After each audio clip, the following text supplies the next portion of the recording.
Hello everyone. Welcome to a new session on characteristics of instruments.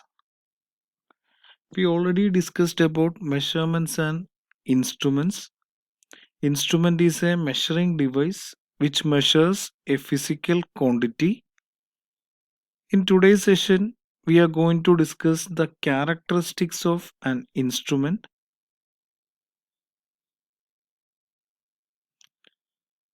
So there are two types of characteristics for an instrument. They are the static characteristics of an instrument and dynamic characteristics of an instrument. The static characteristics of an instrument which measures the quantity which do not vary with the time, or we can say the static characteristics of an instrument are required to be considered for the instrument which measures unvarying process condition. That means static characteristics are characteristics of an instrument which do not vary with respect to time. In the case of dynamic properties or dynamic characteristics of an instrument that varies with respect to time, we are going to discuss the static and dynamic characteristics in detail. So these are the different static characteristics of an instrument. The first one is accuracy, then sensitivity, reproducibility, then drift, static error, dead zone, precision, threshold, linearity, range, then bias, and the last one is tolerance. These are the different static characteristics of an instrument. We are going to discuss each characteristics in detail. So we are moving to the first characteristic, that is accuracy. We already heard about the term accuracy. Every instrument should have an accurate measurement. What is accuracy? Accuracy is the degree of closeness between the original value and measured value. That is, accuracy of a measurement indicates the closeness to the original value. If an instrument gives the accurate value, means the value measured using that instrument is very close or near to the original or true value. This is the representation of accuracy. So this is our target zone. If we hit here, we can say this is accurate. If we are hitting here, this is not accurate. So accuracy means closeness with the original value. It is a closeness between original and measured value. So every instrument should have an accurate measurement. Then we are moving to the second characteristic, that is reproducibility. Reproducibility is specified for a particular period of time. Reproducibility of an instrument is defined as the degree of closeness by which a given value can be repeated by the instrument. If the instrument gives the same reading for repeated measurements of a same physical quantity is called reproducibility. If an instrument have the perfect reproducibility, means the measured value of the physical quantity is not vary with the time, or instrument can produce the same physical value or same reading for the same physical quantity for a number of times. That is reproducibility. Then we are moving to the third characteristic, that is sensitivity. Sensitivity is the ratio of change in output of an instrument to change in input of an instrument. If the input of an instrument changes, there will be change in the output. That ratio, that is delta output with respect to delta input, is termed as sensitivity. Every instrument have a specified sensitivity That is, it is the ratio of magnitude of measured quantity to magnitude of the response. This is termed as the deflection factor of the instrument. So sensitivity is the ratio of change in output with respect to change in input. So with an equation we can represent sensitivity, that is the change in output quantity with respect to change in input quantity. So graphically this is a representation of sensitivity. It is a ratio. Then the fourth factor is drift. Drift is defined as the gradual shift in the indication over a period of time where the input variable does not change. That means if there is no input for a long time, there may be slight change in the output. This is not due to the input. There is no input is provided for a long time. This is termed as drift. Drift may be due to the factors like stray electric field, stray magnetic field, thermal EMF, that is related to instrument components. There is a chance of change in temperature, then mechanical vibration. All these contribute to change in output. The output of an instrument which is not a response to the input is termed as drift. For every instrument, there is a chance of drift. For a better instrument, there will be no drift. Drift should be zero. Then next is the static error. Static error is the deviation from the true value. That is the difference between measured value and true value is termed as static error. For a better instrument, static error should be close to zero. It is actually the comparison between the measured value and original value. In accuracy, we already discussed that the measured value and original value should be close enough. Static error means it is the difference or deviation from the original value. That is called static error.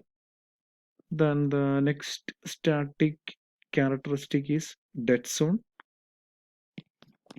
It is the largest change of an input quantity which there is no output.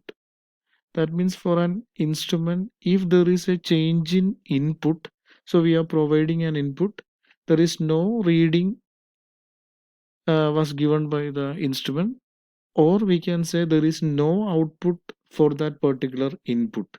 Then we are changing the input or we are increasing the input. Then at a particular input, we are getting the output. That zone in which there is no output is provided, that is termed as dead zone. Actually, the dead zone is the particular input in which there is no output can be produced by the instrument is called dead zone. That is, it is the largest changes of input quantity for there is no change in the output. That is dead zone. Then the next static characteristic is precision. Precision is the measure of reproducibility of an instrument. That means it is the closeness between measured value. If an instrument produce a particular value, say 10 for a particular physical quantity, in the next time we are measuring the same physical quantity of the same material, the instrument should have to produce the same reading as before. This is termed as precision. It is the measure of degree of closeness between the successive measurements. If the instrument can produce the similar values for successive measurement of the same physical quantity, we can say the instrument is highly precise. We have to say instrument should have high accuracy and high precision.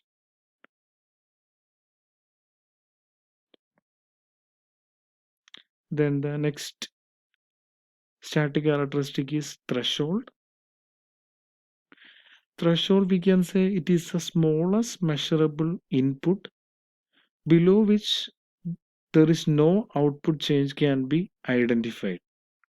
So every instrument have a particular threshold, that is the smallest measurable input. Below that input, say 1 gram is the smallest measurable value. Below 1 gram, some weighing balance cannot measure, that is the threshold value. All the manufacturers of the instrument provide the specific threshold value. The next is the linearity. Linearity is actually the relation between input and output. It is the ability of an instrument to produce the output with respect to input linearly. That is, every instrument should have a linear relationship between input and output. Linearity is a simple measure of maximum deviation of calibration points from the ideal straight line. For an instrument, input should have a linear relation between output. That means input and output have to provide a ideal straight line. So linearity can be represented as maximum deviation of output from idealized straight line with respect to actual reading. This is the representation of a ideal relation between input and output. This is the linear relationship between an input and output. That means if there is a change in input, there is corresponding linear change in the output also. This is a theoretical concept actually. For every instrument, there will be a deviation from the idealized straight line. So these are the true representation of some instrument. That is, if there is a change in input, there will be a change in output, but that is not actually the linear one, idealized linear condition. The deviation is expressed in terms of linearity. Then the next characteristic is stability. Stability is defined as the capacity of an instrument to retain its performance throughout the specified storage life. Every manufacturer provides a specified storage time for an instrument, say 3 years, 4 years. In that period, instrument retains its capacity to measure the particular physical quantity with minimum error. That is termed as stability. That is ability of an instrument to retain its performance throughout its specified storage life and operating life is called stability. That means it can be 2 years for a particular instrument. Within the 2 years, the instrument give the full performance. Then the next characteristic is range or span. That is defined as the minimum and maximum value of a quantity for which an instrument is designed. Say the range of an weighing balance is 1 kg. That means it can measure up to 1 kg. It may be from 1 gram. So our range is 1 to 1 kg. That is from 1 gram to 1 kg. That is a range or span. That is a minimum and maximum value of a quantity for which the instrument is designed to measure. Then the next parameter is bias. Bias is the constant error which exists over full range of measurement. If there is a particular error is associated with instrument, every measurement in each measurement there will be that error is carrying with the numerical value. The bias can be removed by calibration. By calibration, we can set the condition of an instrument to zero error. If there is zero error, there is no chance of bias. The bias means constant error of an instrument which carries over every measurement this can be eliminated